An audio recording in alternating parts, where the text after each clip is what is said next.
Vamos, Fernanda.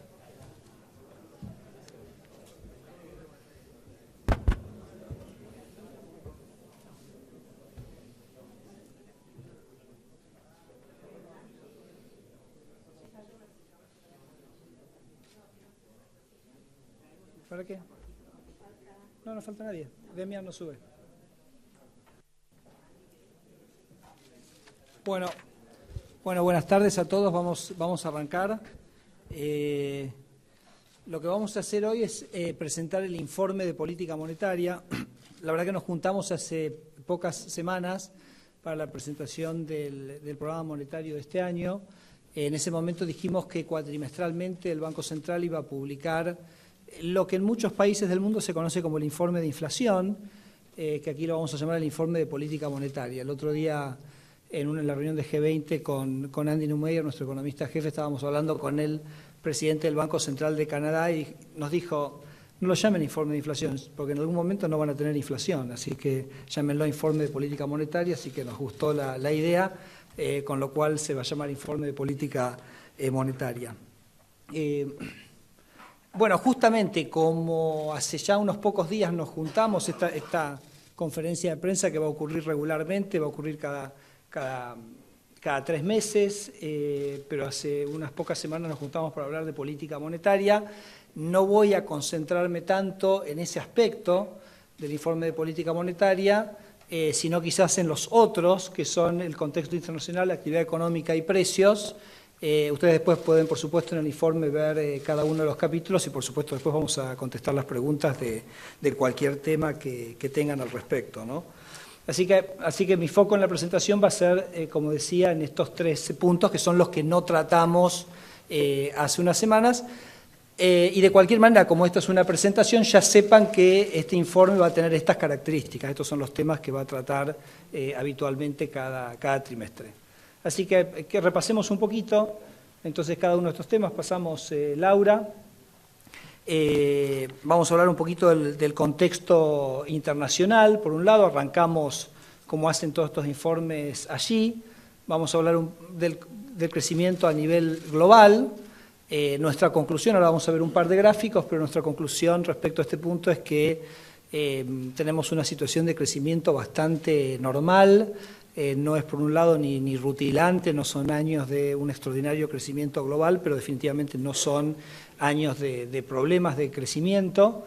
Ahora lo vemos un poquito más en detalle. Sí, por supuesto, en el caso de Argentina influyen mucho, es particularmente relevante el crecimiento de los socios comerciales de Argentina, y vamos a ver justamente un gráfico que ustedes quizás ya lo vieron en la presentación, que es bastante interesante respecto a dónde estamos. Ahí tenemos una situación de mayor debilidad, por supuesto, donde Brasil influye de manera significativa. Y después en bienes primarios también vamos a ver que tenemos bienes primarios o commodities de exportación de Argentina, que no son los que Argentina tenía hace unos años, pero que han tenido una mejora bastante interesante en los últimos meses.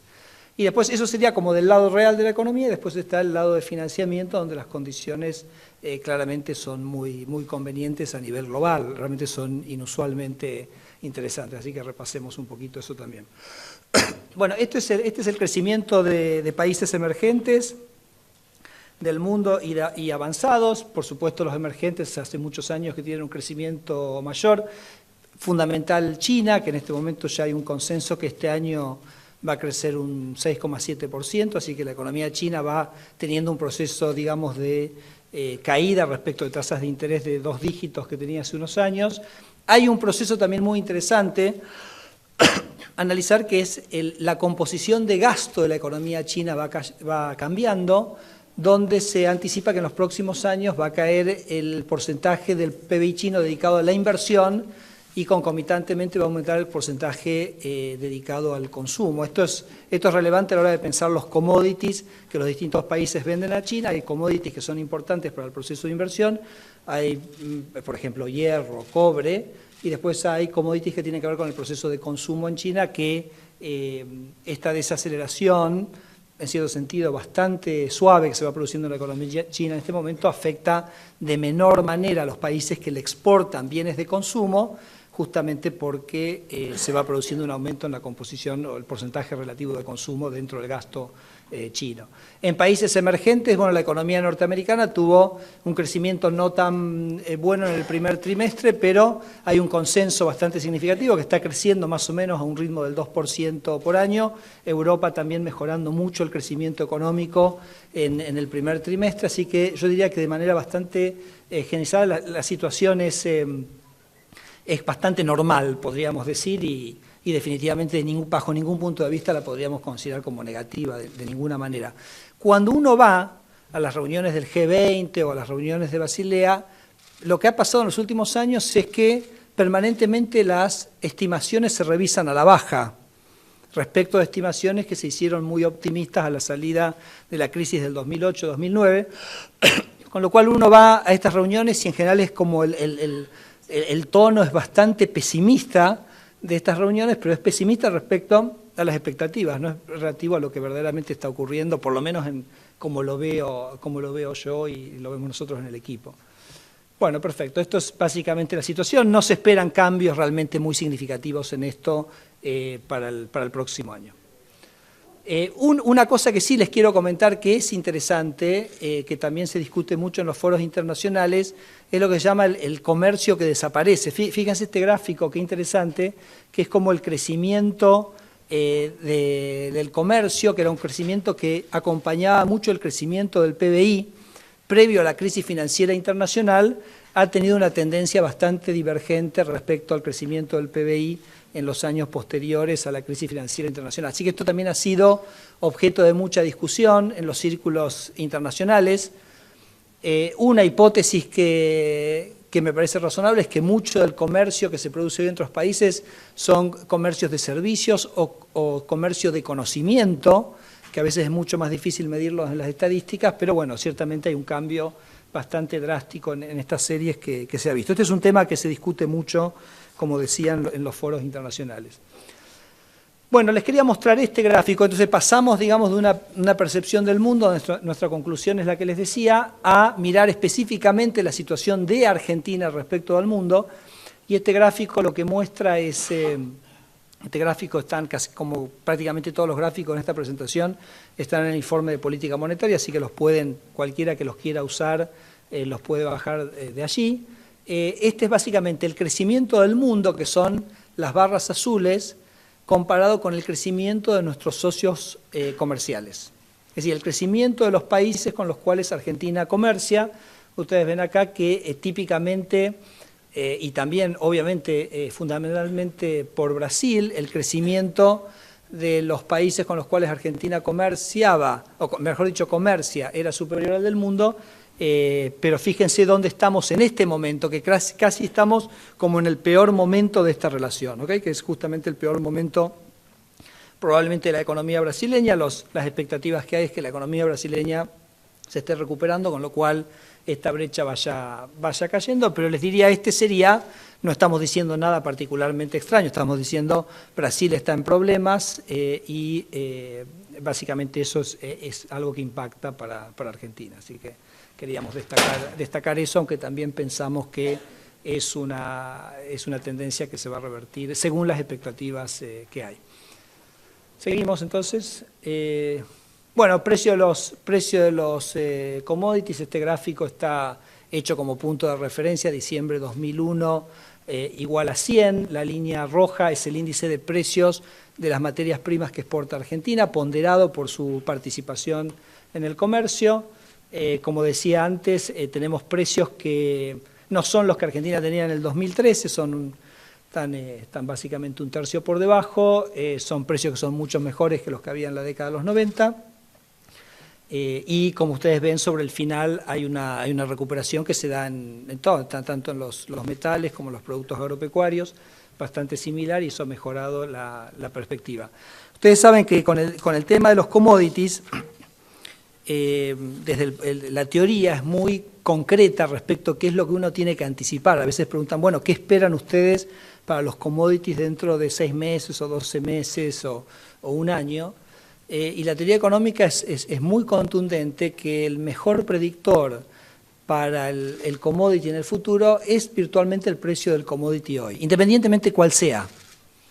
Ahora, ¿cuál es la lógica de ese razonamiento? Es, si todo el mundo tuviera claro que el precio del commodity va a subir, bueno, entonces la gente no espera que suba.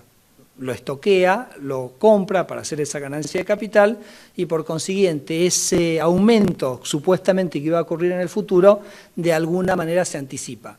Esto por supuesto aplica a cualquier activo financiero. De la misma manera, si uno piensa que el precio de un commodity va a caer, nadie se queda con ese commodity esperando que caiga, sino que lo vende ya cuando aparece esa perspectiva de que el precio va a caer y entonces también esa caída futura también de alguna manera se anticipa y ya se produce de manera inmediata. Con lo cual, con respecto a esto, uno diría, bueno, ¿dónde van a estar los precios de los commodities que uno tendría que pensar? Bueno, más o menos donde están hoy y cualquier especulación que uno hiciera que van a estar en otros lados, la verdad que sería como muy difícil justificarla desde el punto de vista de la técnica o de la lógica del funcionamiento de estos mercados. Así que acá es donde estamos, repito, una situación que no es tan buena como teníamos, tampoco es una situación complicada y con una mejora significativa que, siendo consistente con esta lógica, uno diría, bueno, esta mejora que se ha producido tendría que persistir, esta mejora reciente en el futuro inmediato. Ahí tienen. Así que bueno, eso básicamente completa un poco el cuadro, un crecimiento del mundo relativamente normal, un poquito complicado los socios comerciales de Argentina, que sería como el punto más débil, y precios que no eran los que eran, pero que han mejorado algo en los últimos meses. Pasamos a la parte financiera. Muestro dos placas acá para hablar sobre, en algún sentido, el buen momento financiero que vive el mundo en términos de acceso y disponibilidad de fondos para mercados como el de Argentina. Acá ustedes tienen las tasas de referencia a la política monetaria, China con una baja significativa y después, por supuesto, las muy bajas tasas de interés en los países desarrollados. Estados Unidos, que hizo un pequeño aumento por allá por diciembre, que ahora de alguna manera no está muy claro. La Fed ha enfatizado muchísimo la fortaleza del mercado laboral de Estados Unidos, pero a su vez se ha encontrado con un crecimiento del PBI que es relativamente bajo en el primer trimestre, con lo cual ellos hablan de un movimiento, ellos lo llaman data driven, o sea que en función de cómo vengan los números van a decidir qué puede ocurrir. Pero la verdad que cualquier cosa que pueda ocurrir no va a cambiar para un país como Argentina significativamente esta situación. Nadie piensa que puede pasar algo como lo que pasó en los años 80 en Estados Unidos y ni siquiera lo que pasó cuando Bernanke llegó a la Reserva Federal, que llevó esta tasa de interés a 5,25. Directamente no existe, si pudiera pasar algo acá, es que esta tasa se moviera a 25 puntos básicos y honestamente para Argentina no representa un cambio significativo. Japón con tasa de interés negativa, Suiza con tasa de interés negativa, Europa también con una política básicamente con inflación cero en Europa, con lo cual no hay, digamos, realmente ningún avisoramiento de que esa situación de política monetaria realmente muy acomodativa, como se dice, vaya a cambiar. Así que este panorama me parece que se mantiene. Y cuando miramos a Argentina específicamente, Laura, si pasamos a la próxima, acá tenemos la prima de riesgo para la deuda argentina, que hace un tiempo viene reduciéndose para bonos corporativos y para bonos del sector público. Hago una pequeña referencia, que acá hay muchos periodistas del mundo económico, así que seguramente esto ya lo vieron y ya lo discutieron. No sé si ven el gráfico azul, que es el aumento ese de, creo que 100 puntos básicos aproximadamente al final. Esto simplemente ocurre porque se acuerdan que el índice de riesgo país se computa como la diferencia entre el retorno esperado del bono y la tasa de interés de referencia de un portfolio de bonos con madurez similar de Estados Unidos. Lo que pasa es que en el último año los bonos argentinos empezaron a cotizar con los cupones adentro. Entonces eso hizo que el precio de los bonos subiera porque se dejó de cotizar. Ustedes saben que el bono en una situación normal se cotiza dejando por de lado el cupón devengado. En este caso, como no se sabía cuándo Argentina iba a pagar el cupón, el bono se tradeaba con el cupón. Entonces eso subía el precio del bono porque en realidad venía conteniendo el pago de los cupones que en realidad venía siendo depositado por el gobierno argentino al Banco Central, con lo cual era algo que en algún momento el pago era cierto, aumentaba el precio del bono eso baja el riesgo implícito del bono y se medía como una baja del riesgo país. Después de que se pagó, esa situación se normalizó de vuelta, el precio se acomoda, pero se acomoda en términos de que empieza a cotizar sin el cupón y entonces se produce un reacomodamiento en el valor. Es decir, lo que estoy diciendo simplemente es que JP Morgan lo computaba mal, nada más. Pero de cualquier manera, independientemente de eso, se ve la tendencia muy negativa y seguramente ustedes ya lo tenían presente a ese punto, pero no quise dejar de aclararlo porque llama la atención en el gráfico. Así que ahí tenemos las condiciones financieras para Argentina, que han mejorado muchísimo, por supuesto van a seguir mejorando con la salida del default, y no es un contexto que este Banco Central, y me parece que unánimemente piensa que vaya a cambiar en los próximos meses, ni dirían en el próximo año. Bueno, entonces eso sería un poco el contexto internacional, que era la primera parte. No, esta no va a ser una presentación muy larga, así que vamos avanzando. Y entonces esta es la segunda, que es hablamos un poquito sobre cómo el Banco Central está viendo el nivel de actividad local. O sea, pasamos ahora del mundo a Argentina, y lo que voy a mostrarles es básicamente este gráfico. Ustedes saben que acá nosotros estamos en una emergencia estadística. Nos faltan datos, no solo nos falta el dato de inflación, que vamos a recién tener el 15 de junio, el primer dato que va a ser del AMBA, pero después hay otras estadísticas que, en inflación uno tiene una serie de medidas que los privados construyen con mayor o menor precisión o con mayores o menores muestras, pero hay ciertas estadísticas que es muy difícil para un privado hacer. Por ejemplo, las estadísticas del mercado de trabajo. Ustedes saben, la encuesta permanente de hogares es una encuesta que se hace a miles y miles de hogares, que se hace presencial, que se hace en 24 centros urbanos. No hay nadie en el sector privado que puede replicar esa encuesta.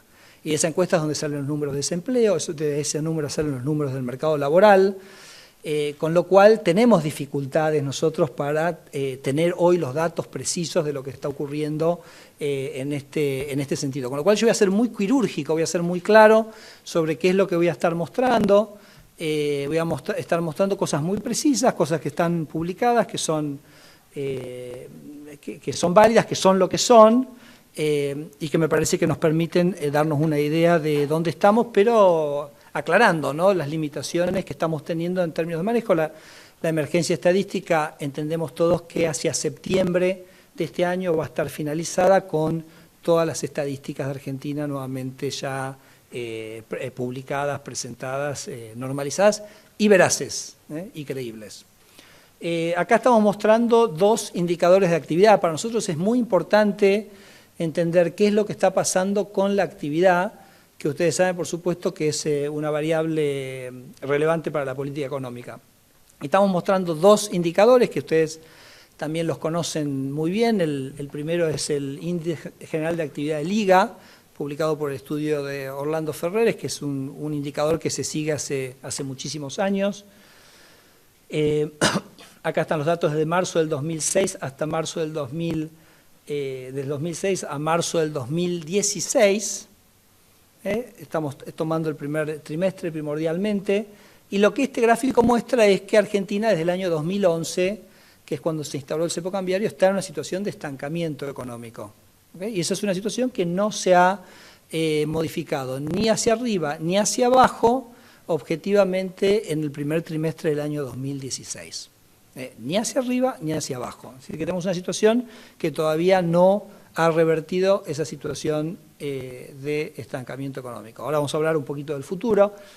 La línea roja es un indicador de empleo privado registrado.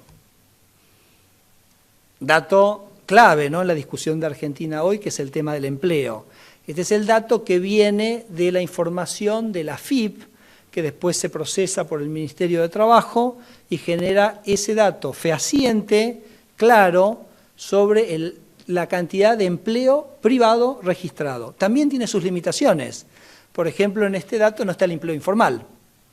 Y el empleo informal uno tiende a pensar que tiene más reacción al ciclo económico, con lo cual también está el privado, no está el público, aunque uno cuando mira las variaciones interanuales del empleo público son muchísimo más altas en el último año que las del empleo privado. Y esta es una serie que incluye los datos hasta marzo, es decir, todo el primer trimestre. Entonces, lo que podemos concluir, me parece muy claramente, para esta serie que es empleo privado registrado, que así como la economía desde el año 2011 está estancada, el empleo privado también está estancado y que esa es una situación que no se ha modificado ni hacia arriba ni hacia abajo en el primer trimestre del año 2016. Me parece que eso es lo que sale, repito, del empleo privado registrado, que es el dato que tenemos, que es fehaciente, que estamos seguros, y es lo que tenemos, y ojalá que a medida que pase el año podamos incorporar más datos de desempleo, de participación del mercado de trabajo, a medida que recuperemos la EPH e indicadores más completos del mercado laboral. Pero esto es lo que tenemos en este momento, repito, hasta datos de marzo. Muy bien. Nosotros en el Banco Central tratamos de hacer un análisis sobre cómo va evolucionando la actividad económica y tenemos un ejercicio teórico-técnico que se llama Naucas, que básicamente va usando datos que van saliendo con mayor periodicidad de la economía para hacer una proyección. Esto va por trimestre, ustedes ven que hay varias barritas por trimestre, eso a medida que van saliendo distintos números se va recalibrando. Por ahí, Laura, te dejo una frase para que expliques en un minuto de qué se trata. Ahí está, funciona. Sí, bueno, básicamente lo que permite el Naucas, que es una técnica de pronóstico, es usar un conjunto muy grande de para nosotros ese conjunto obviamente no es muy grande hoy, dada la emergencia estadística, pero potencialmente uno puede usar, digamos, indicadores de alta frecuencia, eventualmente diarias si uno quisiera, que son indicadores del comportamiento cíclico de la economía y que los analistas describen y muestran, y tratar de extraer de esos indicadores el componente común, digamos, todo el componente que covaría en ellos y separar lo que puede ser idiosincrático propio de cada una de esas series, en mercados o cuestiones, no sé, climáticas, por ejemplo. Entonces nos quedamos con el componente común, que de alguna manera la intuición de eso es que refleja el comportamiento cíclico de la economía. ¿Sí? Entonces podemos, lo que uno puede hacer es usar eso para predecir el PIB dentro del trimestre, generar 6 predicciones del PIB que se van actualizando con nuevos datos. Bueno, esto es lo que tenemos. En este caso, nuestros ejercicios de Naucas dan un 0,8 de crecimiento interanual, creo que daban un 0,5% trimestre contra trimestre. Lo que nosotros preguntamos en nuestras reuniones de política monetaria, ¿esto le pegan siempre con esto? Porque obviamente el gráfico que habíamos visto antes mostraba un crecimiento mucho más exiguo que esto. Bueno, hasta ahora sí, veremos en la próxima presentación, Laura, te tendremos acá para ver si esto funcionó o no funcionó. Pero esto es básicamente el ejercicio, y les repito, esto se hace con datos objetivos que van saliendo a lo largo del trimestre y que mantiene una relación estadística con los datos de PBI, entonces también es un indicador de lo que pueda estar pasando con la economía. De cualquier manera, yo les diría que cuando en el informe de política monetaria, seguramente ustedes ya lo vieron, las señales son diversas que da la economía, o sea, dan señales relativamente débiles en el consumo, dan señales más fuertes en la inversión, pero mixtas. Por ejemplo, uno ve importación de piezas para bienes de capital, está subiendo fuertemente, importaciones de bienes de capital está subiendo, construcción no está creciendo, entonces son mixtas las señales en inversión y son más positivas por el lado del sector externo, ¿no? Crecimiento de exportaciones y de importaciones. Entonces tenemos digamos como una lectura que luce mixta respecto a la actividad económica en el primer trimestre. Con el dato agregado relativamente estable, el Naucas siendo un poquito más positivo, pero yo diría que la línea general de conclusión es que no ha habido grandes variaciones en el primer trimestre del 2016 respecto a la tendencia que la economía viene observando desde hace un par de años. Bueno, ¿se acuerdan que y los que estuvieron acá, cuando vimos el tema de la política monetaria, usábamos las estimaciones del mercado sobre la inflación hacia el futuro? Esas proyecciones o esas publicaciones también tienen proyecciones de crecimiento económico. Se está proyectando, esto ya lo proyecta el mercado de alguna manera, un crecimiento a partir del segundo semestre, y como ustedes ya saben, en general, la gran mayoría de los analistas o los organismos proyectan un crecimiento ya más fuerte para el año 2017. Algunas reflexiones sobre dónde viene este crecimiento, cosas que estamos viendo. Por supuesto, uno lo puede descomponer sectorialmente. Uno, por ejemplo, cosecha de trigo, que digamos la Cámara de Cereales de Buenos Aires anticipa que la cosecha va a ser, o la siembra va a ser 25% más grande que el año pasado. Cuando uno mira, por ejemplo, lo que está pasando en el sector cárnico, básicamente la reducción de la faena y la reducción en el número de hembras en la faena, básicamente habla de la recomposición del stock ganadero. Entonces me parece que ahí uno tiene señales de un proceso de crecimiento. Cuando uno mira las importaciones, que en general se mueven mucho con la producción industrial, se ha producido un incremento significativo en los últimos meses que podrían anticipar una recuperación del sector industrial. Bueno, lo que ya hablábamos de exportaciones, con un crecimiento que ya se muestra bastante significativo. No voy a entrar en los detalles, los tienen en el informe de política monetaria. Por el lado del consumo, la baja del impuesto inflacionario me parece que va a ser uno de los elementos más determinantes para la recuperación del consumo en la segunda mitad del año. Así que, digamos, exportaciones, sector externo que sigue siendo sólido, baja del impuesto inflacionario como impulsor del consumo y varias señales desde el punto de vista de la actividad real de recuperación. Así que así estamos viendo nosotros un poquito el crecimiento. Un tema también que vale la pena, este gráfico puntualmente no está en el informe de política monetaria, pero cuando estábamos preparando con el equipo la presentación nos pareció interesante mostrarlo. Esto es básicamente en el mercado único libre de cambios, es cuánto dinero está entrando, ya sea para inversión extranjera directa o por flujos de portafolio. Y lo que queríamos, el año 2016 es las últimas barritas allá después de la punteada, que tiene enero, febrero, marzo, abril y lo que viene de mayo. ¿Okay?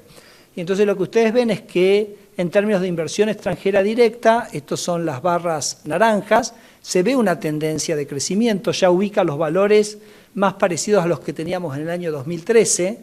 Fíjense qué baja que ha sido la inversión extranjera directa en 2014 y 2015, y déjenme hacer una reflexión, que es que en 2014 y 2015 gran parte de esa inversión extranjera directa era forzada, porque estos eran dividendos que las empresas tenían pero que no podían distribuir, y entonces en las estadísticas eso aparece como una inversión extranjera directa, pero no había ninguna voluntad puntual, uno puede llegar a pensar, de esa inversión extranjera directa, o sí, o parcialmente, mientras que yo diría que ahora tenemos una inversión extranjera directa que marca una tendencia, por supuesto, es una cosa que va de menor a mayor, ubicando ya en niveles parecidos a los del año 2013, y también, como ustedes ven, alguna reaparición de algunos flujos de portafolio también en los últimos meses.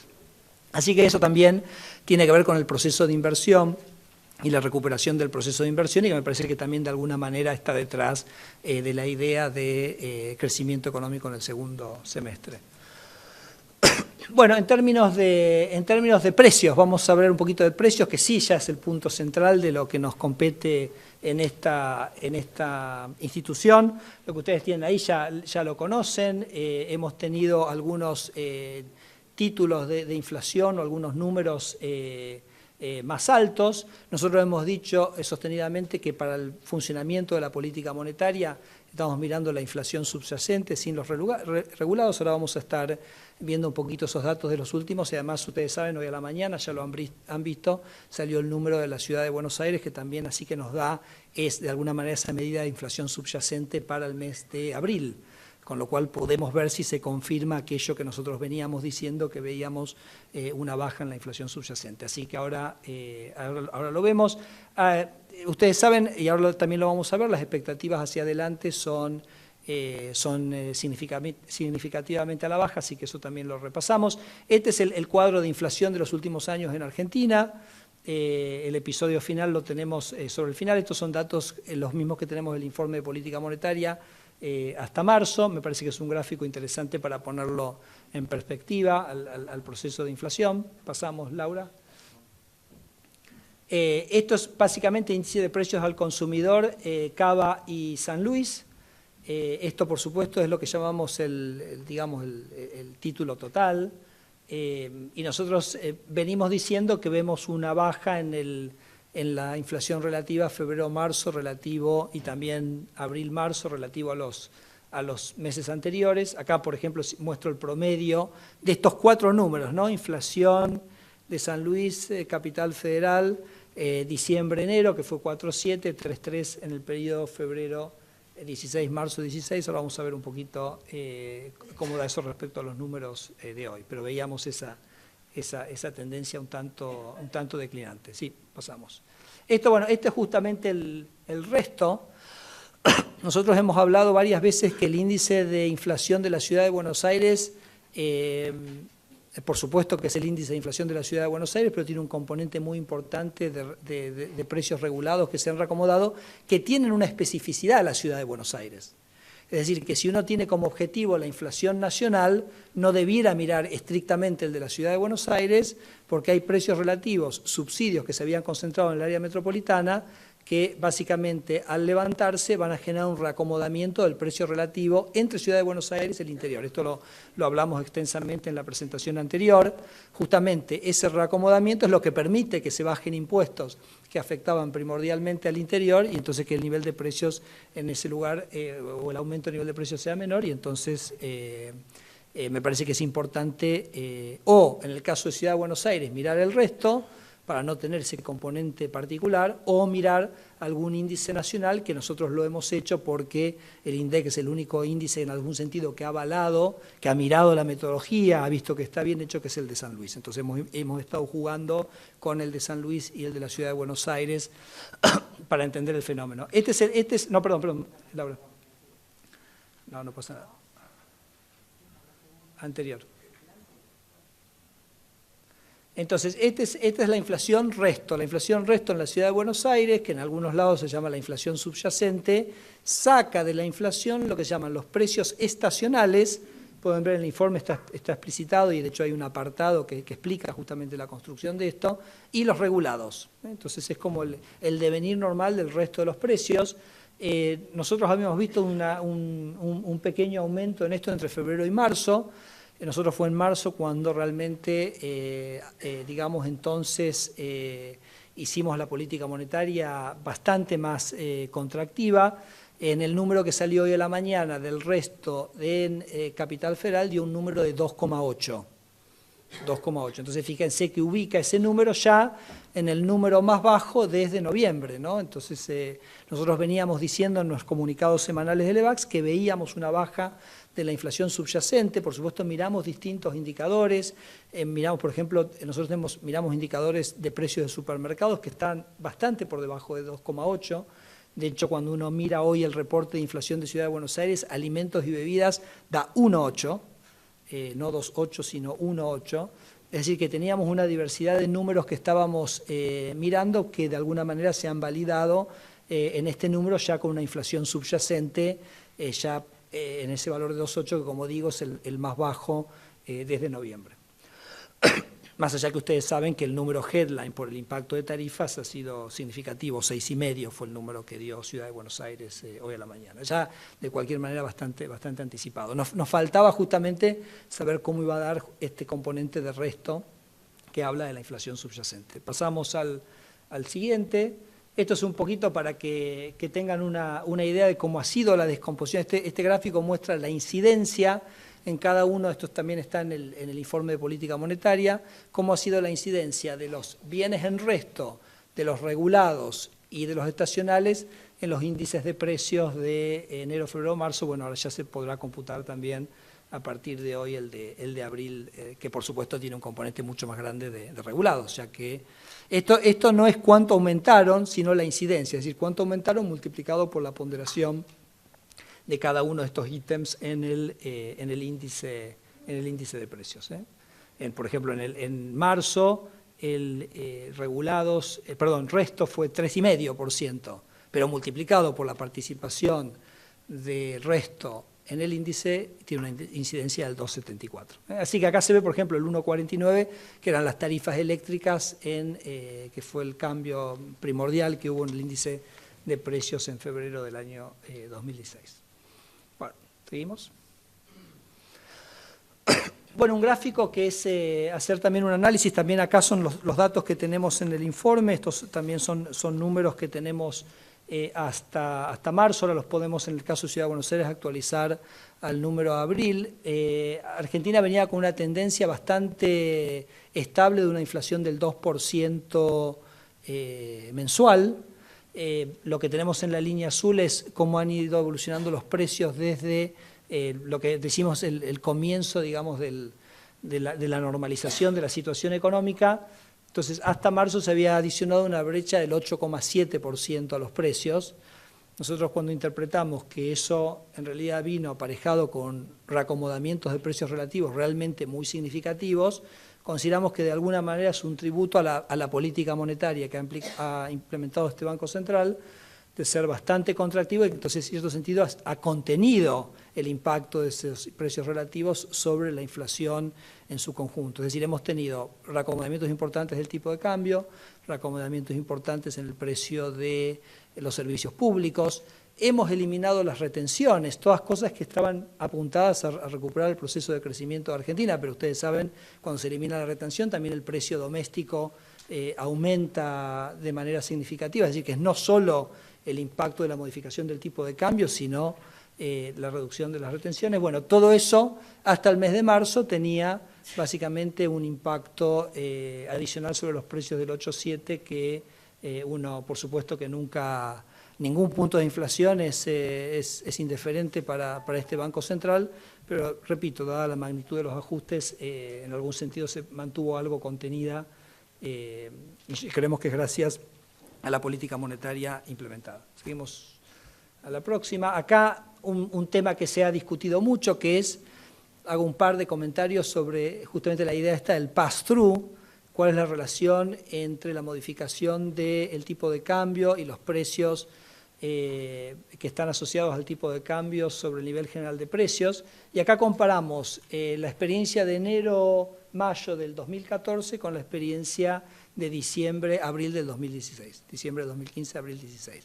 Y lo que vamos mostrando son las modificaciones del tipo de cambio, que son las barras celestes, la tasa de inflación, que es la barra azul oscuro, y el punto rojo con el número básicamente está indicando cuánto fue esa traslación, de alguna manera, del tipo de cambio a los precios. Entonces ustedes ven que, por ejemplo, en el caso de la experiencia de la devaluación de enero del 2014, a los pocos meses ese número estaba en el 67%, es decir que lo que había movido el tipo de cambio en gran medida se había trasladado precios unos meses después, y en el caso nuestro el número se ha mantenido más o menos ahí en el rango de los 20, 25 subió un poco en los últimos 2 meses, particularmente en este último, que hemos tenido una caída en el tipo de cambio, ¿no? La presión del tipo de cambio, entonces obviamente aumenta claramente esa, pero definitivamente muy por debajo de donde estábamos en aquel momento, con lo cual eso de nuevo, el coeficiente de pass-through no es un coeficiente fijo, sino que es un coeficiente que depende de qué política monetaria uno implementa cuando genera estos reacomodamientos de precios, y acá se ve una dinámica totalmente diferente. Laura, pasamos a la próxima. Otra manera de verlo esto es ver qué ha pasado con algunos precios en el mercado mayorista y qué ha pasado con los precios que tienen que ver con esos productos en el mercado minorista. Estos dos gráficos están en la misma escala. Entonces, por ejemplo, uno ve por ahí, por ejemplo, el precio del trigo, cómo se ha movido en el mercado mayorista. Este es un número que tiene mucho más que ver con el tipo de cambio y la política comercial.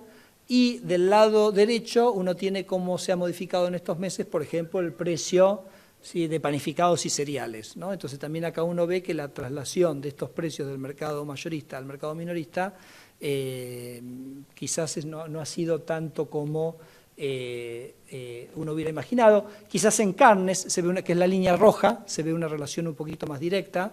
Recuerden que carne tiene una característica muy particular, que es el ciclo ganadero, que es que cuando aumenta el precio hay retención de vientres, lo hablábamos hace un minuto, y entonces eso de alguna manera hace que el ciclo sea un poquito más preservado. Y hoy también había pedido la polenta, que ahí la pusieron, que es la línea verde, que tiene que ver con el maíz y también el pollo. Entonces también que son productos que tienen que ver, donde ese es un insumo importante.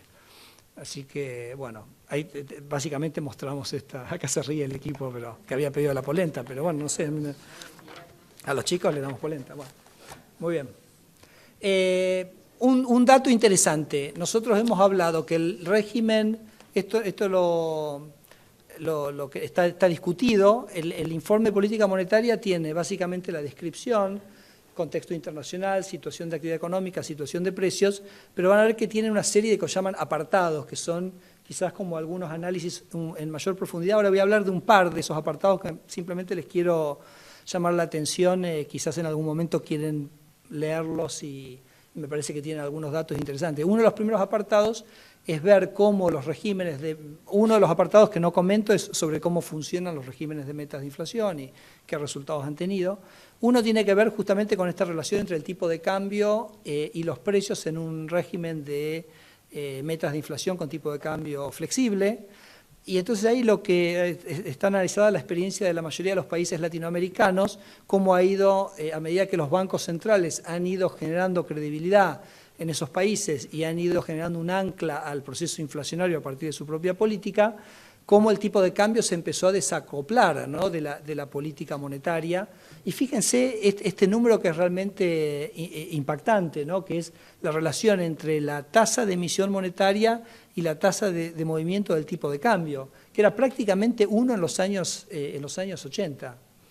Doy un ejemplo, en el año 80, que está comentado en el informe, en Brasil, por ejemplo, los precios aumentaron por el número E a la 25, que es más o menos el número de estrellas en el universo.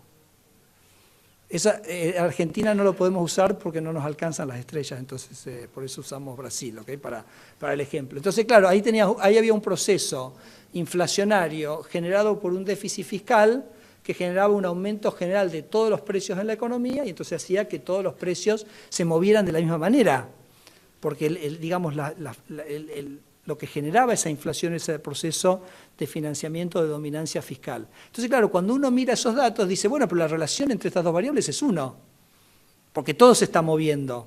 Pero no es que hay una causalidad entre el tipo de cambio y los precios, sino que ambas variables están respondiendo a una tercera variable, que es esta emisión para financiar el déficit. Por eso uno por ahí se confunde y dice, uy, mirá qué relación había entre tipo de cambio y precio, pero en realidad no había ninguna relación entre las dos variables. Uno mide una relación, pero no había ninguna relación, sino, repito, dependían. Entonces, fíjense que en los años 2000, cuando los bancos centrales en la región se reafirman en su compromiso antiinflacionario, miren lo que es la relación, es 0,04.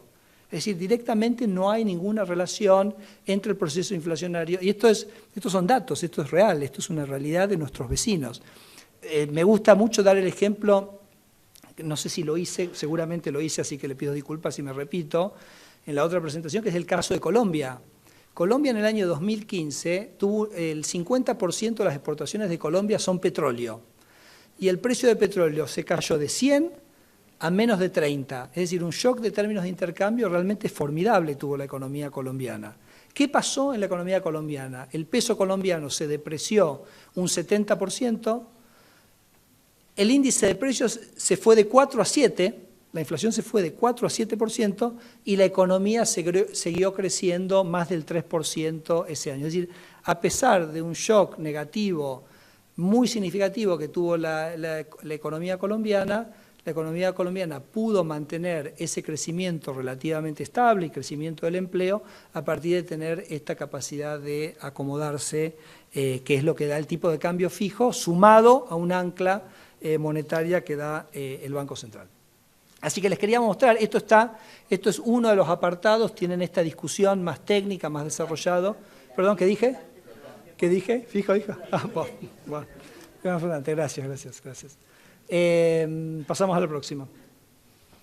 Muy bien. Bueno, esta, ¿se acuerdan? Es la que mostré para los que estuvieron en el informe de política cuando presentamos el programa monetario. Estas son las expectativas de inflación de consenso. Las tenemos de los distintos meses, cómo fueron modificándose. Mencionábamos en ese momento cómo, por ejemplo, fíjense, en el mes de abril, en el mes de marzo no se sabía si se iban a producir los reacomodamientos tarifarios que terminaron produciéndose y el mercado esperaba una inflación del 3%. Después, cuando el gobierno anunció que hacía esos reacomodamientos, las expectativas subieron a 5,4. Esto es un dato nacional, ¿no? Es decir, que combina Ciudad de Buenos Aires con otras ciudades, pero el punto que nosotros enfatizábamos es que no se modificaron las expectativas de inflación para los meses subsiguientes. Entonces, como que aparece en este gráfico una suerte de ancla de las expectativas de inflación. ¿Se acuerdan cuando nosotros planteamos los objetivos de política monetaria? Que era, en el caso del año 2016, ubicarnos por debajo de estas expectativas. Fíjense que estas expectativas se convergen a 1,5 en septiembre, entonces la idea de esta autoridad este año es estar por debajo de estos indicadores. El mercado está esperando ese 1,5 que de alguna manera que continúe en el año 2017, es decir, hay una expectativa de inflación que está por debajo del 20%. Habíamos hablado que también vamos a estar trabajando para bajar esa expectativa, para ponerla en la banda del 12 al 17, y se acuerdan que el objetivo último de política monetaria es llegar en el año 2019 a una inflación del 5%. Como dije ayer en una presentación del IAEF, que algunos de ustedes pusieron en sus diarios, en la próxima reunión les vamos a regalar un cotillón que diga 5%, así digamos, vamos reafirmando el número. ¿Okay? Bueno, seguimos. Termino acá, esto es ya lo que acabo de decir, pasamos. Quiero entonces, pasamos también, ya también lo dije, entonces quiero simplemente terminar con llamando la atención sobre dos de los apartados. Este cuenta un poquito de historia, que es cómo ha sido el financiamiento que el Banco Central le aportó al Tesoro en los últimos años, que por supuesto es una combinación de financiamiento en pesos y financiamiento en dólares, que es lo que esta administración está pensando para el año 2016. ¿Se acuerdan, no? Los 160.000 millones, que también están discutidos, por supuesto, en el informe de política monetaria, pero que no voy a volver sobre ese tema porque lo discutimos extensamente hace 2 semanas, más allá que, repito, si tienen alguna pregunta la contestamos. Pero fíjense que este gráfico sí es interesante porque muestra este financiamiento como porcentaje del producto, ¿no? Entonces, cuando uno combina las dos fuentes de financiamiento, y hay una caída realmente drástica ya en este año, que como habíamos dicho, seguirá dándose en los años subsiguientes, ¿no? Bueno, y el último, y ya con esto ya termino y abrimos a las preguntas que ustedes tengan, es otro ejercicio que les quiero apuntar, que está en uno de los apartados. Nosotros, en un régimen de tipo de cambio flotante, uno, por supuesto, permanentemente tiene que decir en qué invierto, ¿no? O sea, invierto en pesos, invierto a cierta tasa, invierto en dólares. Bueno, ahora se suma una alternativa adicional que también queríamos plantear acá, que es la inversión en UBIs. Y lo que uno tendería a pensar es que en un tipo de cambio flotante la variación de rendimientos en dólares es mucho más alta que la variación de rendimientos en moneda local, porque justamente lo que uno tiene es una volatilidad fuerte del tipo de cambio. Por supuesto que esta es la rentabilidad real que se obtuvieron. Cuando el inversor decide en función de la rentabilidad esperada, ¿no? Uno en cada momento tiene esa discusión y tiene que hacer una anticipación. Esto es en realidad lo que ocurrió puntualmente. Entonces tiene una inversión aquí en dólares en efectivo, en plazo fijo en pesos y en UBI con un spread de 0, que es por ejemplo como se está ofreciendo en el sector financiero en este momento. Y entonces lo que obtienen ahí es un poco lo que uno espera de este tipo de regímenes monetarios, y es que en dólares puede ser más o puede ser menos, pero es muchísimo más volátil en términos de pesos, ¿no? Uno está comparando los retornos en la misma moneda, o sea, comparo invertir en dólares, ¿qué retorno me da en pesos?, contra invertir en pesos en un plazo fijo o invertir en pesos en UBIs. En este periodo el rendimiento promedio más alto lo da la UBI, y tanto plazos fijos como UBI tienen un desvío estándar muchísimo más bajo.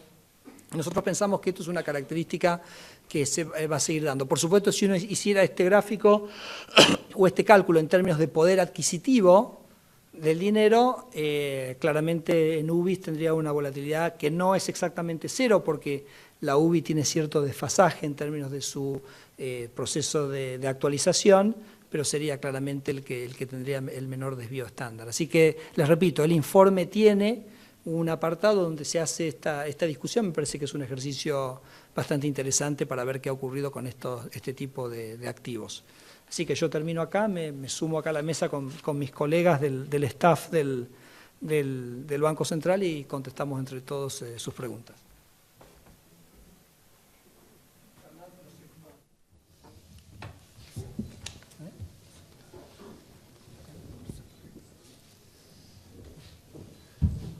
Buenas tardes, Charlie de Veró, la agencia Bloomberg.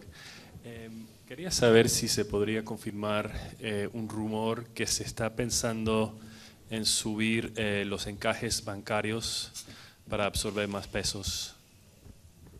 Gracias. Sí, perfecto.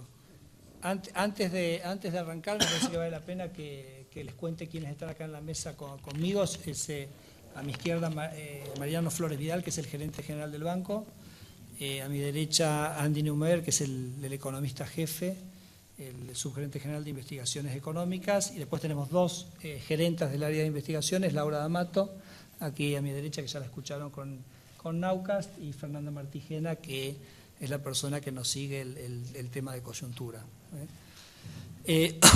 Con respecto a nosotros, con respecto a encajes, a ver, el universo de políticas que este Banco Central analiza siempre es como muy abierto, con lo cual no quiero ni desmentirlo ni confirmarlo. Digo, es parte del instrumento de política monetaria que uno tiene. Puede ser que en algún momento decidamos avanzar por ese camino y puede ser que no. Eso es una opción que tenemos para tomar. Sí, buenas tardes. Walter Bianchi de Reuters. ¿Qué nivel de tasas de LEVAC que están calculando para fin de año? ¿Y hay alguna política que pueda hacer el Banco Central respecto al déficit que tiene el gobierno en este momento también?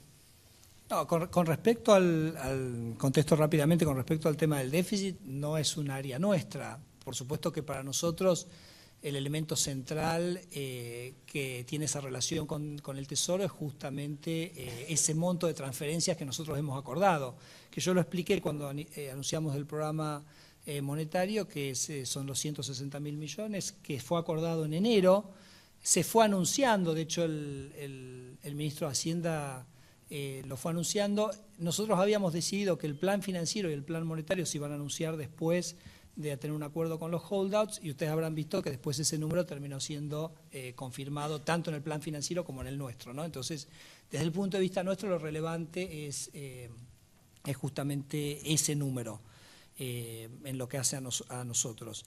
Y con respecto a la LEVAC, bueno, lo hemos dicho muchas veces, la tasa de interés LEVAC es una tasa de interés nominal, es una tasa que tiene que ver con la percepción de inflación que uno tiene. Nosotros lo hemos dicho varias veces que a medida que nosotros veamos y estemos convencidos de que la inflación, sobre todo la subyacente, viene bajando, se va a ir bajando esa tasa de interés nominal, con lo cual, en función del éxito que tengamos en la reducción de ese proceso de inflación, van a ir bajando las tasas de interés nominales. Nosotros estamos muy convencidos que este proceso de desinflación, como dije yo, están esas expectativas, estamos muy convencidos que vamos a estar por debajo de eso, con lo cual ustedes se imaginan que si esa trayectoria se viene dando, las tasas de interés van a tener que acompañar, sin poder decir a ciencia cierta un número preciso, porque va a depender del éxito que tengamos en este proceso de desinflación. Matías Orbería, de Cronista, ¿qué tal? Sí. Por los datos de actividad que dio, ¿ven poco relevable de impacto de las tasas o de la política monetaria en actividad? Ahora, mi pregunta es una política más laxa en la segunda mitad del año, ¿va a tener un impacto en la actividad en el sentido inverso? O sea, ¿va a servir para impulsar la actividad?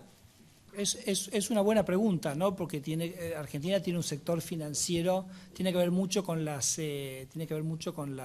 cómo son los mecanismos de transmisión de la política monetaria en una economía como Argentina, donde el sector financiero en realidad es más pequeño que, por ejemplo, el que uno encuentra en otros países. Yo creo que claramente en el caso de Argentina el menor tamaño del sector financiero, hace en alguna medida lo que estábamos viendo y mostrando en los datos. La política monetaria funciona en gran medida a través del canal de las expectativas, también en términos de su impacto sobre inflación. Pero de cualquier manera, nosotros pensamos que a medida que la tasa de interés baja, esperamos que sí tenga un efecto, lo hablábamos en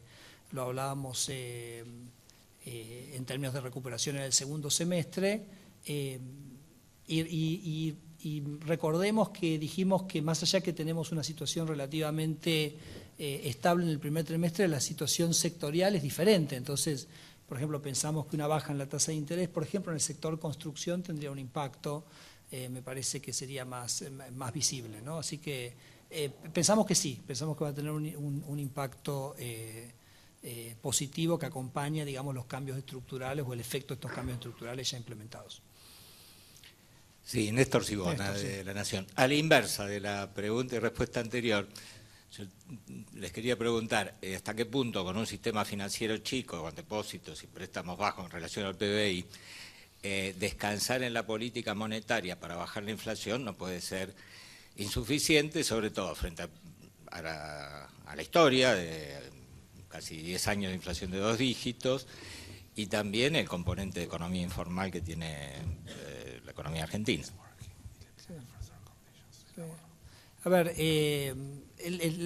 repito un poco la respuesta que le daba a Matías. Los mecanismos de transmisión son múltiples, ¿no?, en términos del impacto sobre la inflación. Y también hay un apartado justamente en el informe de política monetaria que estudia y explica y discute los mecanismos de transmisión, que tienden a ser 3 los mecanismos de transmisión. Uno es justamente el canal real, que es a través del crédito, que claramente afecta la relación consumo-ahorro, me parece de una manera bastante directa.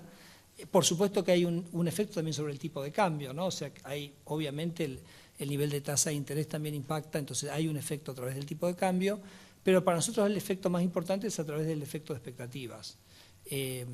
Y la verdad que, bueno, lo que estamos viendo es que la política monetaria, en nuestro caso, tomó una posición, ustedes se acuerdan que nosotros la dividimos como en 2 periodos, un periodo que fue hasta febrero, que fue de absorción de los excedentes de liquidez que veníamos heredando, y después ya la modificación de la tasa de interés como instrumento el 1 de marzo, ahí fue cuando la política monetaria tomó una posición verdaderamente dura. Y bueno, y acá tenemos el resultado, la inflación en abril subyacente ya mostrando una desaceleración y, como decía Néstor, en algunos ítems mucho más significativa respecto incluso de estos números. Nosotros lo hemos discutido, el ticket de supermercado que seguís vos, publicaste hace unas semanas también en La Nación justamente ese número, nosotros en supermercados, construcción, o sea, en varios sectores ese efecto está funcionando, ¿no? Entonces, la pregunta si es suficiente o no, me parece que vamos a evaluarlo en términos de los resultados, y nosotros por ahora estamos satisfechos de cómo está funcionando. Hola, Sí. Bueno, un poco la pregunta es la siguiente. En el informe no aparecen algunos datos del mercado. Hay algunos consultores de la Citi que están estimando una inflación del 40% interanual y una caída del producto de casi 3%, 2,8%. Entonces, ¿cómo se le explica a la población que en los últimos meses la política económica generó una duplicación de la tasa de inflación y además una caída del producto de casi 3%, cuando venía creciendo al 2%? Y la otra pregunta respecto al tema de metas de inflación, en el anexo, es bastante interesante, digamos, el planteo que hacen, y el canal de las expectativas, ustedes aclaran que no es operativo, porque justamente la población no está acostumbrada a que el Banco Central tenga una función de reacción. Entonces digo, ¿qué coherencia tiene, digamos, que sean las expectativas lo que va a frenar el proceso inflacionario? ¿Querés Dale.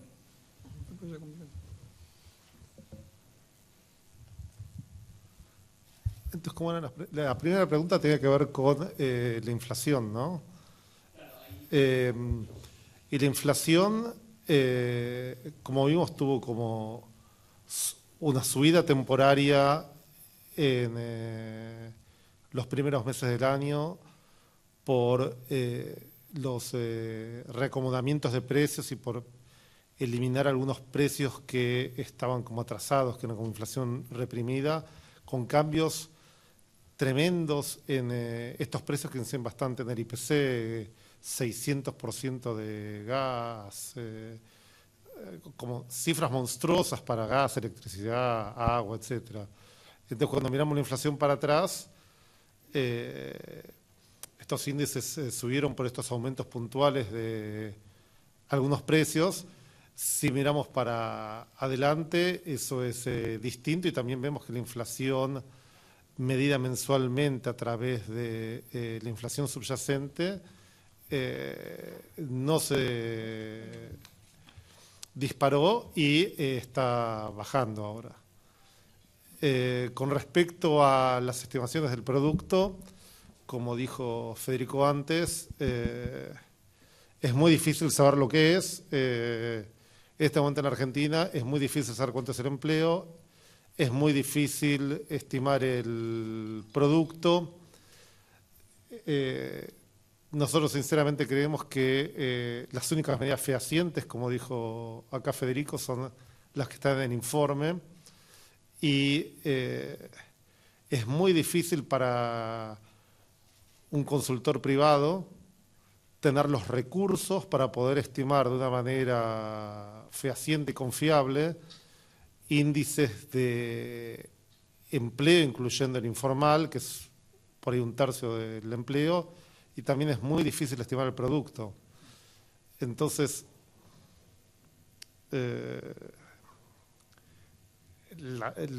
tenemos que aprender a vivir con esta ignorancia y ser escépticos de lo que no podemos ver.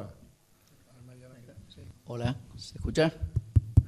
Sí. No, como Banco Central, primero nosotros, digamos, es primordial explicarle a la gente y a la población cómo vamos a bajar la inflación, ¿no? Ese es el principal punto. Respecto de que algún consultor puede tener diferentes visiones y demás, es algo que el Banco Central, digamos, no puede hacerse cargo, digamos, de lo que diga cada investigador. Espera un segundo. Segundo, lo que es importante como Banco Central justamente es lo que es la expectativa de inflación, es que es mirar para adelante. Entonces, lo que nosotros tenemos que estar viendo y seguir muy, muy de cerca es qué va ocurriendo mes a mes hacia adelante, digamos, que es lo que claramente es lo que hace reaccionar al Banco Central en términos de política. Entonces, principalmente es eso lo que tenemos que comunicar, y comunicarlo y ser muy claros en eso para claramente coordinar las expectativas, que cuanto más coordinadas están, digamos, mejor performance, o sea, desempeño puede tener la actividad económica. Entonces es eso, y lo que se ha hecho aquí en este informe es juntar todos los datos que uno piensa más fehacientes, más verídicos, para poder tener y comunicar un poco la visión que tenemos en base a la información que hay hoy en el mercado y en el sector público, ¿no? En las estadísticas que crea el sector público con los recursos que tiene.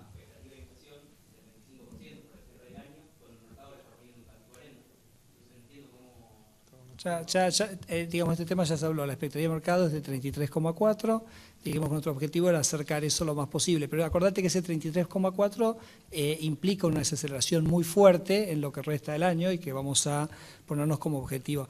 Te vamos a dar 3 respuestas, a falta de una te vamos a dar 3. A ver, nosotros en el informe tratamos de mostrar los datos más objetivos respecto de lo que ha ocurrido hasta este momento. Me parece que en ese caso los datos que hemos presentado son los datos que confiamos, y los datos muestran que no ha habido un cambio en la tendencia económica respecto a los últimos 4 años. Eso fue el primer punto central que planteamos. Y en términos hacia el futuro, bueno, hemos discutido en la presentación justamente las expectativas que se tienen para este año y para el año que viene. Uno siempre puede elegir un número puntual que luce de una manera u otra. Es interesante que mires en la presentación, uno mira el focus económico, lo que tiene interesante es que es como un conjunto, ¿no? Es como un promedio. Eso me parece que da una medida un poquito más centrada en vez de buscar uno puntualmente.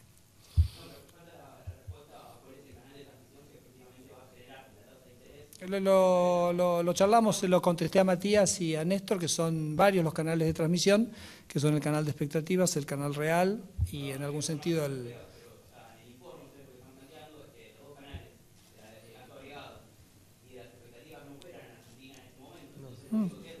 No, no, no, no, no. No, no, no. No, no, no. En el informe justamente lo que decimos es que a nuestro entender el más importante es el canal de expectativas. Eso es lo que entiendo yo que son. No. ¿Qué tal, presidente? ¿Cómo le va? Sí. Ricardo Brotini de Canal 9. Ahora, para alargar una política monetaria, ¿no sería necesario primero tener claros índices del INDEC y de ahí partir con esos números claros y fehacientes, como dice usted? Porque, según lo escuché en su redacción o en su relato, lo que en algunos puntos se basa en consultorías y en otros los índices de San Luis y Cava. Ahora, ¿podemos confiar en los índices de las consultoras cuando tuvimos un estallido inmobiliario en Estados Unidos hace unos años y todas esas consultoras decían algo que después no sucedió? Y por otro lado, le pregunto sin tecnicismos, porque veo que los colegas son todos especializados en economía, me gustaría saber si le puede explicar, porque escuché de Triaca, por ejemplo, que por el contrario, en vez de haber cada vez menos trabajo, había cada vez más. Lo escuché al presidente Mauricio Macri que dijo que el impuesto a las ganancias era un robo, sin embargo no lo quitó todavía. Lo escuché a Pratgay decir que iba a retrotraer los precios al 30 de noviembre, no lo retrotrajeron. Ahora escucho a usted que dice que la inflación se está atenuando, cuando yo veo todo el día en la calle que la situación, por lo menos para mi visión y para la gente que me rodea, no es así. Y no existe una inflación subyacente, sino la inflación real, que es la que padecen las personas todos los días, que es de un 20% los 4 meses que van desde el mandato que asumieron como presidente Mauricio Macri, y lo que resta para el año, porque la pautada, como decía el colega, para ustedes era de un 25% anual, pero ustedes están pautando ahora una inflación anual de un 33,4%. ¿Cómo van a hacer para llegar al 33%? Quiero ser preciso sobre eso. Lo que hemos dicho es que las inflaciones que tiene el mercado para el año son 33,4% y que el objetivo de esta institución va a ser ubicarlas por debajo de ese valor, acercándolo lo más posible al 25%. Obviamente sería mejor para todo el mundo tener índices de inflación que sean creíbles, no solo de inflación, de todas las estadísticas. Acá nosotros estamos de alguna manera tratando de recomponer una destrucción que vivió nuestro sistema de estadísticos inédito. La verdad que yo diría que en pocos lugares del mundo se vivió una destrucción de las estadísticas de la magnitud digamos, aplicando prácticamente a todos los indicadores estadísticos que producía Argentina. Así que estamos en el proceso, como dije, para septiembre de este año vamos a estar saliendo, ya a partir del mes que viene vamos a tener una inflación del área metropolitana, bienvenida, nos va a dar un indicador mucho más fehaciente. Hemos dicho que nosotros vamos a movernos a un régimen de meta de inflación a partir de septiembre y lo dijimos que el motivo principal por el cual no lo hacíamos este año es en gran medida porque no teníamos un índice de inflación, tenemos el problema que el índice de inflación de la Ciudad de Buenos Aires, al cual vamos a hacer referencia, tiene un reacomodamiento de precios relativos que no ocurre en el resto del país. Entonces, ¿cuál es la inflación que hay que usar? La inflación del resto del país, la Ciudad de Buenos Aires. Tú dices el tema de la subyacente. La subyacente existe, simplemente un cierto conjunto de bienes que uno mira, que es importante desde el punto de vista de la política monetaria porque de alguna manera son los movimientos, si se quiere, más permanentes, independientemente de algún cambio puntual, ¿no? Entonces, y no estamos inventando absolutamente nada, sino que esto es como operan la mayoría de los bancos centrales del mundo. Pero, por supuesto que a medida que tengamos mayores confiabilidad estadística, vamos a poder ser mucho más claros, ¿no? Y vamos a tener una guía mucho más fuerte. Y con respecto al producto, vos mencionabas también por eso también nos pareció importante traer los números específicamente y traer los números del mercado de trabajo hasta marzo. Y la verdad que el gráfico es muy contundente en términos de marzo porque muestra que el proceso, bueno o malo, no difiere y no ha habido ningún cambio. Repito, lo que mostraba era el empleo privado registrado, ¿no? Por supuesto con las limitaciones que tiene eso, pero ese segmento puntualmente no ha tenido un cambio significativo en su tendencia. Entonces, eso es un dato que es objetivo. ¿Nos gusta? No, nos gustaría que estuviera creciendo mucho más, sin lugar a duda. Pero me parece que es importante por lo menos entender dónde estamos parados y entonces la conclusión es, en términos de actividad no vemos un cambio respecto a la tendencia, en términos de inflación estamos viendo una caída en la inflación subyacente. No, estamos siendo muy precisos con lo que decimos. y eso es, y son datos que son incontrastables. Buenas tardes, Gustavo Bazán, Diario Clarín. Sí. En lo que va del año, el tipo de cambio nominal, por lo menos, prácticamente no ha tenido variaciones. La inflación acumulada en 4 meses, según el IPC Cava, va 20%.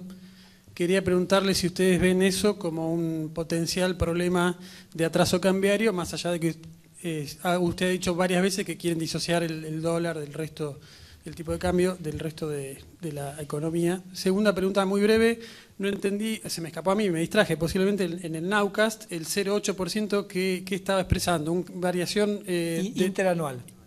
¿Del primer trimestre o del primero trimestre? Respecto al trimestre del año anterior, Perfecto. con un 0,5... 0,5 trimestral desestacionalizado. 0,8 ¿no decía? 0,8 el interanual. Ah, el interanual, perdón. Y 0, Muy bien. Y la tercera pregunta, respecto a la inflación núcleo, usted destacó que en abril estaba cayendo, pero ayer el ministro Cabrera dijo que esperaba para mayo un 3.2, 3.3, que serían 5 décimas más que el 2.8 Quería, entonces plantearle esos 3 interrogantes. Gracias. Sí, respecto a la última, nosotros realmente estamos convencidos de que está, y esperamos que esta inflación núcleo siga reduciéndose en mayo.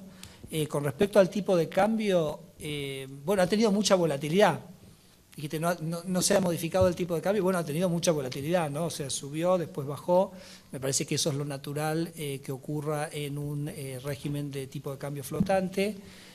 Cuando uno mira el índice de tipo de cambio real multilateral, estamos básicamente un 5% por debajo del valor en el que estábamos a la salida del cepo. ¿Por qué? Me preguntarás, solo 5% dado el nivel de no movimiento punta a punta del tipo de cambio y la inflación que vos mencionabas. Bueno, porque se ha dado justo en un momento que la moneda brasileña también se ha apreciado. ¿Te acordás que estaba en 4.05, 4.10 por allá por enero y está en 3.50 en este momento?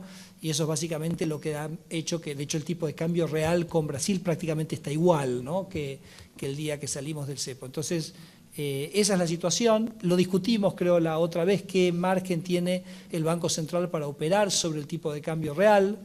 Uno diría, bueno, si el tipo de cambio real se aprecia, uno compra reservas, tuvimos esa discusión, eso implica emitir. Si no hay voluntad para tener esos pesos, entonces uno, transforma una apreciación nominal por una apreciación real por inflación. Nosotros en estas semanas, desde, no sé si fue, ya lo habíamos hecho, o en las semanas desde esa reunión, ampliamos el monto de compra para atesoramiento. Creo que ya habíamos liberado el flujo de las importaciones retenidas, que es una manera de generar una demanda real sin tener que apelar a una emisión monetaria que uno no sabe cómo va a pegar en el proceso inflacionario. Con lo cual, en cierto sentido, es un tema que estamos mirando. Yo lo he dicho muchas veces, uno quiere, lo ideal para una sociedad es un peso fuerte producto de un boom exportador de una economía. O sea, si uno mira, yo siempre doy el ejemplo de la economía japonesa en el siglo XX, apreció su tipo de cambio real en 6 veces. Pero claro, porque tuvo un aumento de su productividad, de su sector exportador, que generaba, una mayor capacidad de esa sociedad a través de una mayor productividad de producir transables y fue fortaleciendo el yen. Alemania pasó por el mismo proceso, China pasó por el mismo proceso, Corea pasó por el mismo proceso, Hong Kong, la República Checa. Entonces, eso es lo que uno aspira para Argentina, es decir, un proceso de crecimiento de su sector exportador que permita ir fortaleciendo el peso. Pero lo que no queremos es un fortalecimiento que venga por flujos de capitales especulativos que aprecian 2 meses el tipo de cambio y después cuando las condiciones financieras cambian se retiran. Así que, te diría, Gustavo, es un tema que lo tenemos que mirar en cada momento, ver cuánto de esto es esa apreciación bienvenida, porque es una representación de que Argentina está de vuelta en ese proceso de crecimiento y de crecimiento exportador, cuánto es financiero. Bueno, ahí es donde entra un poquito el arte, ¿no? de lo que hacemos acá, pero siempre sin comprometer de ninguna manera el objetivo central que tiene esta institución, que es la reducción de la tasa de inflación. Federico Ignacio Olivera, de Ámbito. Se habla y se escribe bastante sobre las diferencias de visión del Ministerio de Hacienda y el Banco Central en algunos aspectos puntuales. Y ayer en el almuerzo del IAEF hiciste una mención a eso, diciendo que se había terminado la época de un Banco Central como apéndice del gobierno.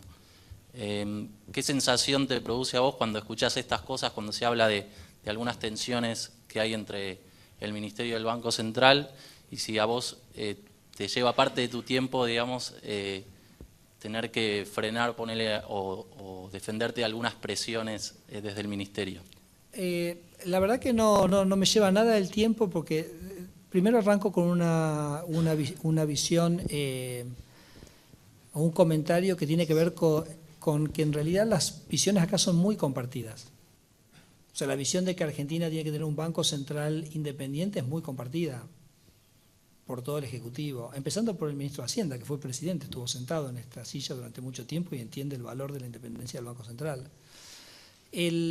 Por supuesto que esas tensiones, yo decía ayer en el almuerzo de IAEF, son bienvenidas porque representan una maduración en algún sentido, representan justamente o están indicando la independencia de la institución. Y son sanas y se dan en cualquier país del mundo. Recorre cualquier país del mundo con un Banco Central independiente y esas tensiones siempre se dan, porque esta es una institución que tiene una visión típicamente más de largo plazo, que necesita tenerla para tener la credibilidad en su tarea de anclar las expectativas y bajar la inflación, con lo cual yo lo represento o lo veo o lo vivo como un proceso de madurez. Yo entiendo que muchas veces a la prensa le gusta tomarlo como una cosa más personal, que nada tiene que ver con eso, porque justamente, repito, no solo compartimos la visión de la necesidad del Banco Central independiente, no solo el ministro de Hacienda, el presidente de la República, sino porque también coincidimos en los objetivos. Está claro que todos queremos tener una economía con inflación baja, con tasas de interés bajas y con una economía en crecimiento. Ahora, después está el análisis técnico puntual que hace cada uno, cómo pesan los objetivos que uno tiene como institución, no como persona, como institución. Uno acá está representando una institución que tiene ciertos objetivos y entonces eso puede generar alguna discusión sobre el timing, sobre la particularidad, sobre cuán seguro uno está. Nada más que eso, ¿no? Y me parece que como en el seno interno la comunicación es totalmente normal y fluida, la verdad que si hay algo que Macri sabe hacer es armar equipos que funcionan bien, pero cada uno en su rol y entendiendo la institucionalidad de cada uno y respetando esa institucionalidad, no hay tensión. Ustedes quizás a veces de la prensa tratan, no sé si tratan, o lo viven, o lo perciben, o lo decodifican de esa manera, pero la verdad que a nosotros no nos genera ninguna ansiedad. Sí, ¿qué tal? Ignacio Ostera, del diario BAE. La consulta era si estaban teniendo en cuenta el impacto de los aumentos de segunda ronda en la inflación subyacente, más que nada, porque digamos los precios que estaban regulados también pueden tener un impacto en la inflación núcleo. Después la segunda pregunta era respecto a la evidencia empírica de que la política monetaria sea el único elemento para reducir la inflación, teniendo en cuenta que el otro día lo vi en un trabajo, mostraba en el 2014 hubo contracción monetaria con un aumento de la inflación respecto a lo que venía haciendo antes, 2015 hubo expansión monetaria con reducción de la inflación con lo que fue respecto al 2014. Claro, bueno, la relación entre la política monetaria, digamos, no es necesariamente una cosa lineal. Por ejemplo, yo te diría, si vos analizás el 2015 fue un año de un aumento muy grande en la represión financiera. Entonces se la forzó a la gente a tener pesos y entonces es una manera, digamos, de poder emitir pesos sin que se genere inflación. Pero bueno, nosotros creemos que Argentina va a retomar el crecimiento económico a partir de la libertad, a partir de que la gente pueda decidir en qué ahorrar, en cómo invertir, dónde comprar, dónde vender. Entonces, me parece que a veces encontrás episodios, años puntuales, donde se pueden tener desvíos en función de esas otras políticas que me parece que fueron muy nocivas para el crecimiento. Y respecto a la segunda ronda, bueno, siempre hay, el sistema económico es un sistema muy complejo donde, digamos, los precios se relacionan de distinta manera.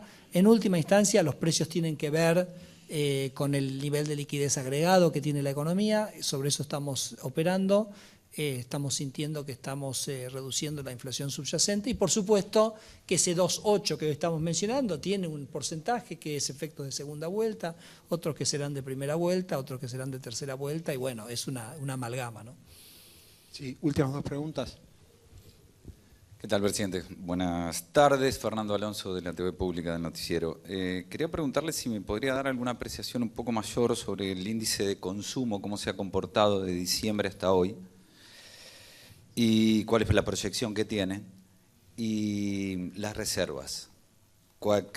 ¿Qué nivel de reservas había en diciembre de 2015 y cuál es el nivel de reservas hoy? Sí, bueno, nosotros cuando yo hice mi descripción de la situación económica, decía que era una situación económica que no modificaba el patrón que venía teniendo, pero que tenía luces y sombras, ¿no? La luz era el crecimiento del sector transable, exportador, economías regionales, la luz era parte de la inversión, construcción en el combo de inversión no tan bien, y consumo de alguna manera también un poco más planchado. Creo que están los números en el informe, concretamente los puedes ver en términos de los números en este momento, pero me parece que más que nada lo que queríamos acá dar es la versión general. Y en términos de reservas, un poco también lo que ya hablamos en la vez anterior, las reservas son importantes en función de para qué uno necesita las reservas, para qué piensa que va a usar las reservas. Entonces, si uno realmente quiere con las reservas mantener el tipo de cambio en un nivel que por ahí no es el de equilibrio, no es el sostenible, entonces necesita muchas reservas para poder hacerlo. Pero si uno en realidad piensa que el tipo de cambio tiene que ser flotante, tiene que encontrar, tiene que, como yo les decía, tener esta flexibilidad, el ejemplo colombiano que yo daba, uno necesita un nivel de reservas. Por eso nosotros la verdad que no ha sido una preocupación, creo que lo hemos dicho desde un primer momento, las reservas, creo que ustedes también se han preocupado bastante menos en los últimos meses, creo que los primeros días se preocupaban un poquito más, el año pasado nos preocupábamos todo el tiempo de las reservas, pero repito, porque la preocupación viene respecto a cuánto necesita ese instrumento, y en un régimen de tipo de cambio flotante ese instrumento no es tan relevante, y por eso la verdad que no es un tema sobre el cual perdemos mucho el sueño, honestamente. Hola, ¿qué tal? Cecilia Bufflet. Quería dos cositas técnicas nada más me quedaron para preguntarles. Una, no sé si me lo perdí yo porque llegué unos minutos tarde, pero ¿cuáles son exactamente los indicadores que están hoy en ese Nowcast y cuáles se deberían ir incorporando? Quizá, no sé si me lo tenés que responder vos o Laura. Y la segunda es, veíamos ese indicador del consenso de inflación que hablaba de un abril de 5,4. Bueno, finalmente tuvimos un abril de 6,5 y una proyección de mayo un poco más alta de la que ya dice el consenso que reconoce el gobierno. ¿De cuándo es ese indicador que dice 5,4 y 2 y pico en mayo? Y si tiene una actualización próxima. Bueno, sí, respecto del Nowcast están los indicadores del ciclo que hoy son confiables y que muchas de las consultoras manejan. Básicamente son indicadores de base que provienen de cámaras, como pueden ser todos los indicadores de venta de automotores, producción. Hay indicadores de actividad industrial que generan consultoras privadas, como por ejemplo el IPI, ¿sí?, de Fiel, y sus desagregaciones, porque en este tipo de ejercicios uno puede incorporar una cantidad importante de indicadores. Hay indicadores, por ejemplo, de recaudación también. Hay indicadores que llamamos soft, que son, por ejemplo, el índice de confianza del consumidor. ¿Sí? O sea que hay un conjunto de indicadores que miran la actividad por el lado de la producción y por el lado del gasto, digamos. ¿Sí? Digamos, no puedo darte toda la lista, pero enumerarla es un poco aburrido. Hay 18 indicadores en este momento, que son los que para nosotros guardan son indicadores que tienen que guardar una relación estrecha con el movimiento del producto, digamos, y bueno, básicamente eso, y que sean confiables, digamos, y además que podamos tener seguridad acerca de que se van a publicar. Eso también es importante. Obviamente, hace bastante tiempo había más indicadores porque algunos de INDEC eran confiables y eso fue cambiando y entonces el conjunto hoy es de 18 indicadores. ¿Y eso lo cambias después por lo del INDEC? Bueno, la idea es que sí, por supuesto, eso sin duda. Sí, claro. Yo abordo la segunda pregunta. En realidad el 5,4 es un indicador que los consultores hacen de la inflación urbana nacional. Entonces combina Ciudad de Buenos Aires con el interior. con lo cual no está claro que la inflación de abril supere ese 5,4. Necesitamos todavía obtener los datos de inflación del interior. 6,5 es capital. Y acordate que gran parte de los cambios de precios relativos inciden estrictamente en capital. Por eso nosotros no podemos usar esa inflación headline o total de Capital Federal como la referencia nuestra, porque ni siquiera es un buen indicador de la inflación a nivel nacional. Entonces, ese es el punto. Y bueno, y respecto a mayo, no, ese consensus forecast tiene un par de, pero no está todavía publicado el número nuevo, obviamente se actualizará cuando salga. Es el último número que hay, Cecilia, en este momento de expectativas. Bueno, con lo cual creo que estamos terminando. Lo que les quiero decir es, esta conferencia de prensa en algún sentido se pegó un poco con la que tuvimos hace 2 semanas por una particularidad de que teníamos que presentar el plan monetario y teníamos que presentar el informe de política monetaria. Ya lo presentamos, nos vamos a estar volviendo a ver el 18 de julio. Es la próxima fecha en la cual vamos a estar publicando el próximo informe de política monetaria y de vuelta vamos a estar conversando con ustedes como hoy. Así que bueno, muchas gracias y hasta el 18 de julio.